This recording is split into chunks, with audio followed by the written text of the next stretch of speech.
Hi friends, എല്ലാ പേർക്കും ഷീബാസ് കിച്ചണിലേക്ക് സ്വാഗതം. ഇന്ന് ഞാൻ വന്നിട്ടുള്ളത് സേമിയ ഉണ്ടെങ്കിൽ നമുക്ക് എളുപ്പത്തിൽ തയ്യാറാക്കിയെടുക്കാൻ പറ്റിയ നല്ല ടേസ്റ്റി ആയിട്ടുള്ള സേമിയ കേസരിയുടെ റെസിപ്പിയുമായിട്ടാണ്. സാധാരണ നമ്മൾ സേമിയ കേസരി തയ്യാറാക്കുന്നതിൽ നിന്നും കുറച്ച് വ്യത്യസ്തമായിട്ടാണ് ഇത് തയ്യാറാക്കിയെടുത്തിട്ടുള്ളത്. നല്ല ടേസ്റ്റുമാണ്. എല്ലാവരും ഒന്ന് ട്രൈ ചെയ്ത് നോക്കണം. കുട്ടികൾക്കും മുതിർന്നവർക്കും ഒത്തിരി ഇഷ്ടമാകും. വീഡിയോ ഇഷ്ടമാകുന്നെങ്കിൽ ഒന്ന് ലൈക്ക് ചെയ്ത് സപ്പോർട്ട് ചെയ്യാൻ മറക്കരുതേ. എന്നാൽ നമുക്ക് ഈ ടേസ്റ്റി ആയിട്ടുള്ള സേമിയ കേസരി എങ്ങനെയാണ് തയ്യാറാക്കിയെടുക്കുന്നതെന്ന് നോക്കാം. അതിനായി ആദ്യം ഞാനിവിടെ ഒരു പാൻ സ്റ്റൗവിലേക്ക് വെച്ച് കൊടുത്തിട്ടുണ്ട്. അതൊന്ന് ചൂടായി വരുമ്പോൾ അതിലേക്ക് 1 ടേബിൾ സ്പൂൺ നെയ്യ് ചേർത്ത് കൊടുക്കാം. നെയ്യ് നന്നായിട്ട് ഇനി ചൂടായി വന്നതിന് ശേഷം കുറച്ച് കാഷ്നട്ട് ചേർത്ത് ഒന്ന് ഫ്രൈ ചെയ്തിട്ട് എടുക്കാം. കാഷ്നട്ടും കിസ്മിസൊക്കെ നിങ്ങളുടെ ആവശ്യാനുസരണം എടുക്കാവുന്നതാണ്. കാഷ്നട്ട് നന്നായിട്ട് ഇനി ഇവിടെ ഫ്രൈ ആയി വന്നിട്ടുണ്ട്. ഇനി നമുക്കിതിലേക്ക് കുറച്ച് കിസ്മിസും കൂടെ ചേർത്ത് കൊടുക്കാം. എന്നിട്ട് അതും കൂടി നന്നായിട്ട് ഇനി ഒന്ന് ഫ്രൈ ചെയ്തിട്ട് എടുക്കണം. കിസ്മിസും കാഷ്യും ഒക്കെ നന്നായിട്ട് ഇനി ഫ്രൈ ആയി വന്നിട്ടുണ്ട്. നമുക്കിനി നെയ്യിൽ നിന്നും മാറ്റിയെടുക്കാം.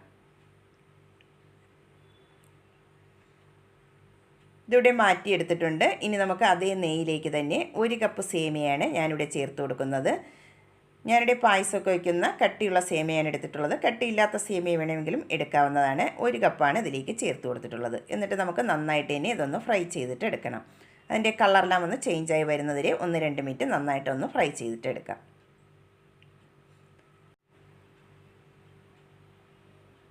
സേമിയയുടെ കളറെല്ലാം ഒന്ന് ചേഞ്ചായി നന്നായിട്ട് തന്നെ ഒന്ന് ഫ്രൈ ആയി വന്നിട്ടുണ്ട്. ഇത്രയും മതിയാകും. ഇനി നമുക്കിതിലേക്ക് വേകാൻ ആവശ്യമായിട്ടുള്ള വെള്ളം ഒഴിച്ചു കൊടുക്കാം. ഞാനിപ്പോൾ ഇതിലേക്ക് വെള്ളം ഒഴിച്ചു കൊടുക്കുന്നത് 2 കപ്പാണ്. 1 കപ്പ് സേമിയ എടുക്കുമ്പോൾ 2 കപ്പ് വെള്ളം വേണം ഒഴിച്ചു കൊടുക്കാനായിട്ട്.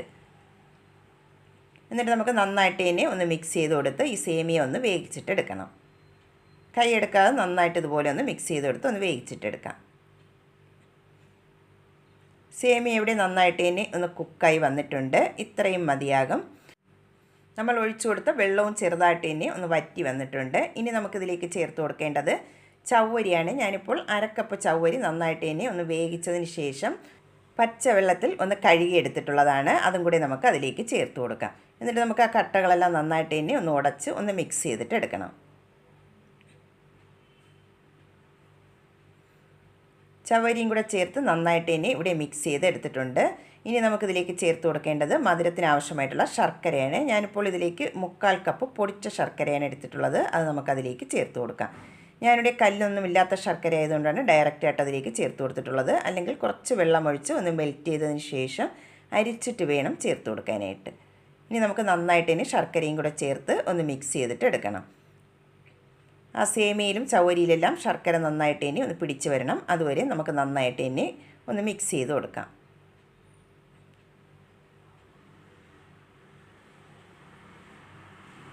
ഇതിപ്പോൾ ആ സേമിയയിലും ചവരിയിലൊക്കെ നന്നായിട്ട് തന്നെ ശർക്കരയെല്ലാം ഒന്ന് പിടിച്ച് വന്നിട്ടുണ്ട്. ഇനി നമുക്കിതിലേക്ക് ചേർത്ത് കൊടുക്കേണ്ടത് നല്ലൊരു ഫ്ലേവറിനായിട്ട് 1/2 ടീസ്പൂൺ ഏലക്കാപ്പൊടിയും കൂടെ ഇതിലേക്ക് ചേർത്ത് കൊടുക്കാം.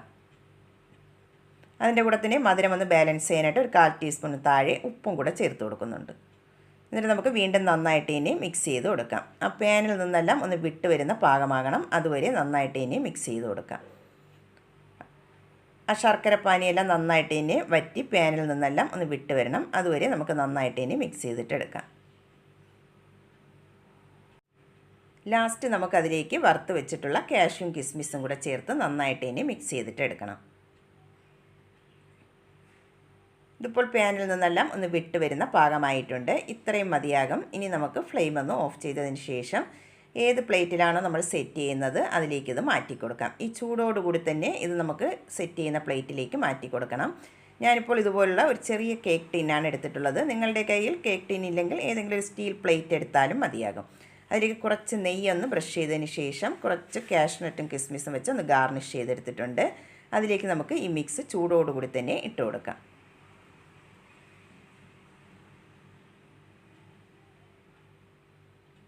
ഇതിപ്പോൾ ഫുള്ളായിട്ടും ഞാനിവിടെ അതിലേക്ക് ഇട്ട് കൊടുത്തിട്ടുണ്ട്. ഇനി നമുക്ക് ഒരു സ്പാച്ചിലോ ഒരു സ്പൂണോ കൊണ്ട് നന്നായിട്ട് ഇനി ഇതൊന്ന് പ്രസ് ചെയ്ത് ഒന്ന് ഷേപ്പ് ചെയ്തിട്ട് എടുക്കാം.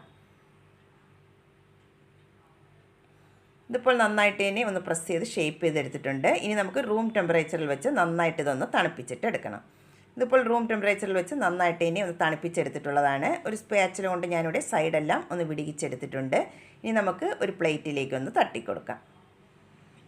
നമ്മൾ നെയ്യൊക്കെ സ്പ്രെഡ് ചെയ്ത് കൊടുത്തിട്ടുള്ളതുകൊണ്ട് ഈസി ആയിട്ട് തന്നെ ആ പ്ലേറ്റിൽ നിന്നും ഇളകിപ്പോരും. ഇനി നമുക്ക് ഇതിൽ നിന്നും ഒരു പീസ് ഒന്ന് കട്ട് ചെയ്തും കൂടെ നോക്കാം. നല്ല ടേസ്റ്റിയും അതുപോലെ ഈസി ആയിട്ട് തന്നെ തയ്യാറാക്കിയെടുക്കാൻ പറ്റിയ നല്ലൊരു സേമിയ കേസരിയാണ്. എല്ലാ പേരും ഒന്ന് ട്രൈ ചെയ്ത് നോക്കണം. വീഡിയോ ഇഷ്ടമാകുന്നെങ്കിൽ ഒന്ന് ലൈക്ക് ചെയ്ത് സപ്പോർട്ട് ചെയ്യാൻ മറക്കരുതേ. ആദ്യമായിട്ടാണ് കാണുന്നവരുണ്ടെങ്കിൽ പ്ലീസ് ഒന്ന് സബ്സ്ക്രൈബ് ചെയ്തും കൂടെ സപ്പോർട്ട് ചെയ്യണേ. എന്നാൽ നമുക്ക് പുതിയൊരു വീഡിയോയുമായി കാണുന്നവരെ താങ്ക്സ് ഫോർ വാച്ചിങ്.